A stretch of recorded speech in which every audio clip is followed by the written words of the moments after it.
மேஷராசி நேயர்களே, குரு பயிற்சி எப்படி இருக்கு? உண்மையிலேயே குரு பயிற்சி அப்படின்னு சொல்லும்போது மேஷராசி, அஸ்வினி நட்சத்திரம் மேஷராசி, பரணி நட்சத்திரம் மேஷராசி, அதே போல கிருத்திக நட்சத்திரம் மேஷராசி.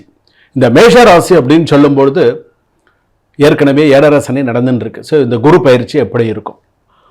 ஒரு விஷயம் மட்டும் நான் சொல்றேன். இந்த குரு பயிற்சி அப்படின்னு சொல்லும்போது மேஷராசிக்கு துரோகத்தை தாங்க மாட்டார்கள். எதிரியை கூட மன்னிச்சிருவாங்க, துரோகத்தை தாங்க மாட்டார்கள். முதல் விஷயம். இரண்டாவது விஷயம் என்ன அப்படின்னு கேட்டா, பிடிக்காத ஒன்றை முகத்துக்கு நேராக பேசக்கூடியவர்கள் மேஷ ராசிக்காரர்கள். அந்த அளவுக்கு இருக்கக்கூடிய ஒரு ராசி. சரி, அந்த ராசி அப்படின்னு சொல்லும் போது இப்ப இந்த குரு பயிற்சியானது எந்த ராசிக்கு வரார்? மேஷ ரிஷபம் மிதுனம் கடகராசிக்கு வரார். கடகராசிக்கு குரு உச்சம் வர்றார், 4ஆம் இடத்துக்கு வரார். இப்ப இந்த 4ஆம் இடத்துக்கு வரக்கூடிய குரு உங்களுக்கு எந்த அளவுக்கு சாதகம் பாதகமாக இருக்கும்? பொதுவாகவே எடுத்துட்டோம் அப்படின்னு சொன்னா மேஷராசிக்கு எல்லா பக்கமும் கொஞ்சம் பிரச்சனையா தான் இருக்கு. எனக்கு இந்த பக்கம் பிரச்சனை தீர்ந்தெடுத்து, இந்த பக்கம் பிரச்சனை தீர்ந்தெடுத்துலாம் சொல்ல முடியாது. புதுசா பிரச்சனை வருது. நம்ம செவனைன்னு இருந்தா கூட தேவையில்லாத பிரச்சனைகள்லாம் வேலை இடத்துலையும் வருது, குடும்பத்திலையும் அந்த அளவுக்கு சின்ன சின்ன சண்டை சச்சரவுகள். என்னதான் பண்றது? நான் உண்டு, என் வேலை உண்டுன்னு இருந்தா கூட எனக்குன்னு ஏதாவது ஒரு பிரச்சனை, எனக்குன்னு யாராவது வந்துகிட்டே இருப்பீங்களாடா அப்படிங்கிற மாதிரி தான் இருந்துட்டு இருக்கு. என்னதான் ஒதுங்கி போனாலும் சில பிரச்சனைகள் வருது. கூடியமான வரைக்கும் அர்த்தாஷ்டம சனி அப்படின்னு சொல்லுவாங்க, அர்த்தாஷ்டம குரு அப்படின்னு சொல்லுவாங்க. இந்த அர்த்தாஷ்டம குரு அப்படிங்கிறது 4ஆம் இடத்து குரு தான் அர்த்தாஷ்டம குருன்னு சொல்லுவாங்க. உங்களுடைய தாயார் உடல்நலம் கவனம் தேவை. உங்களுடைய தாயாருடைய உடல்நிலை, அவங்களுக்கு தேவையான ஹெல்த்துக்கு என்னென்ன தேவையோ அதெல்லாம் கொஞ்சம் பார்க்கணும். கொஞ்சம் ஏஜ்டு பர்சனாக இருந்ததுன்னா அவங்களுக்கு பார்த்தீங்கன்னா கொஞ்சம் ஹாஸ்பிட்டாலிட்டி, கொஞ்சம் உடல்நிலை பாதிப்பு, சில விஷயங்கள்லாம் இருக்கும்.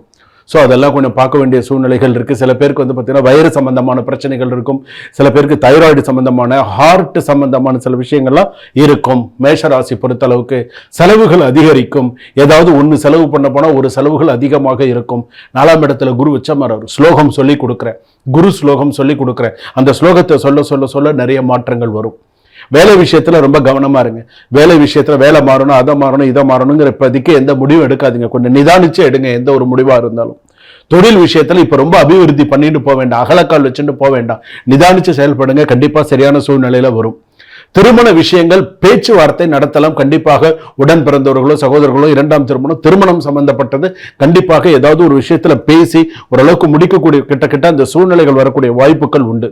மறுமணமும் அதே போலதான் கூடி வரத்துக்கான வாய்ப்புகள் நிறைய உண்டு. இதுல ஒரு விஷயம் என்ன அப்படின்னு கேட்டா, பெண்கள் முக்கியமாக கவனம் தேவை. வண்டி வாகனங்கள் வெளியில போறது வர்றது, பெண்கள் மிக முக்கியமாக வாகனங்களில் கவனமாக இருக்க வேண்டும். ஒரு செலவு போனா இன்னொரு செலவு வரும். ஸோ ரொம்ப கவனமாக இருந்து செலவு பண்ணுறது நல்லது.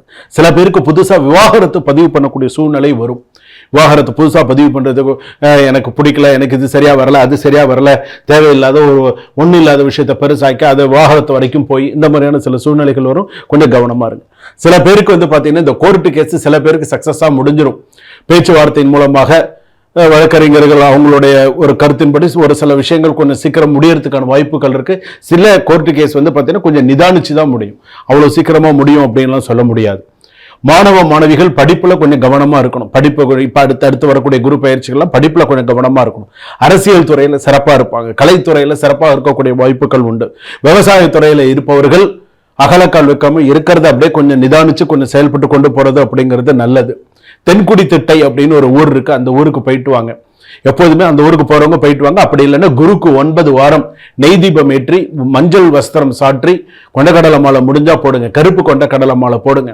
மாலை போட்டு சுவாமிக்கு ஆத்மார்த்தமா வழிபாடு பண்ணுங்க. மஞ்சள் வஸ்திரம் சாத்துங்க குரு பகவானுக்கு. அதே போல பிரதட்சணம் பார்த்தீங்கன்னா 9 பிரதட்சணம் பண்ணுங்க. 9 தடவை சுத்தி வாங்க. நான் சொல்லிக் கொடுக்குற இந்த ஸ்லோகமும் சொல்லுங்க. ஓம் அனுகிரக தாரா தேவி காரிய சித்தி தேவதா ஜெய தேவதா சகல காரிய சித்தி அனுகிரகம் குரு குரு.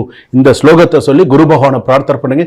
சீக்கிரமா நீங்க நினைத்தது வெற்றியை அடையும். சுபம். வாழ்க வளமுடன்.